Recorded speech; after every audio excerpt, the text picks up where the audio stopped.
সাঁইথিয়ায় তৃণমূলকে ধাক্কা, 150 জন পরিবার বিজেপিতে যোগদান করলেন। বীরভূমের সাঁইথিয়া।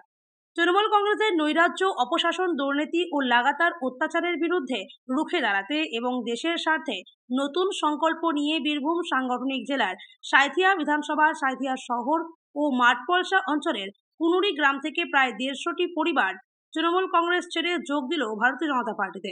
এই রাজনৈতিক পালাবদলের গুরুত্বপূর্ণ মুহূর্তে উপস্থিত ছিলেন বিজেপি বীরভূম জেলা সভাপতি মাননীয় ধ্রুব সাহা। তার হাত ধরেই ওই পরিবারগুলোর বিজেপিতে আনুষ্ঠানিক যোগদান সম্পন্ন হয়।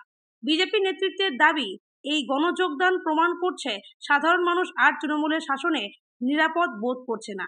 পরিবর্তনের আশায় তারা বিজেপিকে বেছে নিচ্ছেন।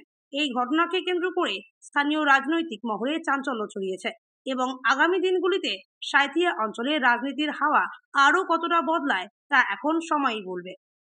ভারতীয় জনতা পার্টিতে আজকে সাঁইথিয়া বিধানসভা অচিন্তদা বসে এখানে নির্বাচনে এবং মন্ডলের প্রেসিডেন্ট ছিল তার আগে।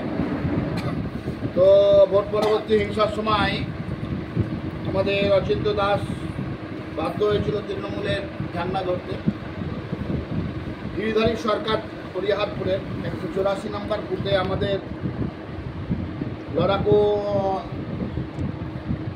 নেতা উনি আমাদের পার্টিতে আসলেন এবং কৃষ্ণেন্দু চক্রবর্তী, বিশ্বজিৎ দাস, সজল বাগদি, কমলেশ বাগদি, আদিত্য সাহা, বিক্রম বাগদি, লালটু গড়াই, এদের নেতৃত্বে 150টি পরিবার ভারতীয় জনতা পার্টিতে আমাদের সঙ্গে যুক্ত হলো।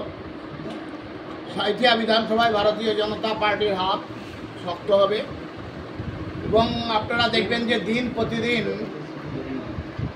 বিন্দু বিন্দু করে সিন্ধুতে রূপান্তরিত হচ্ছে ভারতীয় জনতা পার্টি।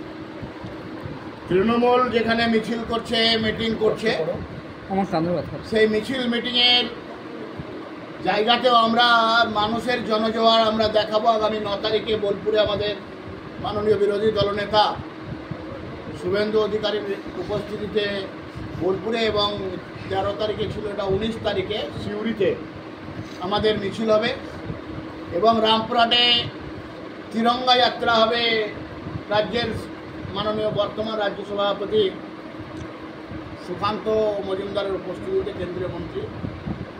সুতরাং ভারতীয় জনতা পার্টি আমাদের পার্টিতে তৃণমূলের অত্যাচার, তৃণমূলের স্বজন পোষণ, তৃণমূলের সাম্প্রদায়িক তুষ্টিকরণের রাজনীতি, তার বিরুদ্ধে সনাতনী সমাজের মানুষ এক হচ্ছে এবং ভারতীয় জনতা পার্টির পতাকা তলে আসছে।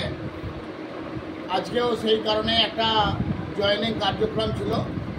সেই কার্যক্রমে 150টা পরিবার তৃণমূল কংগ্রেস ছেড়ে ভারতীয় জনতা পার্টিতে আজকে তারা সাঁইথিয়া বিধানসভার তারা যোগ দিল।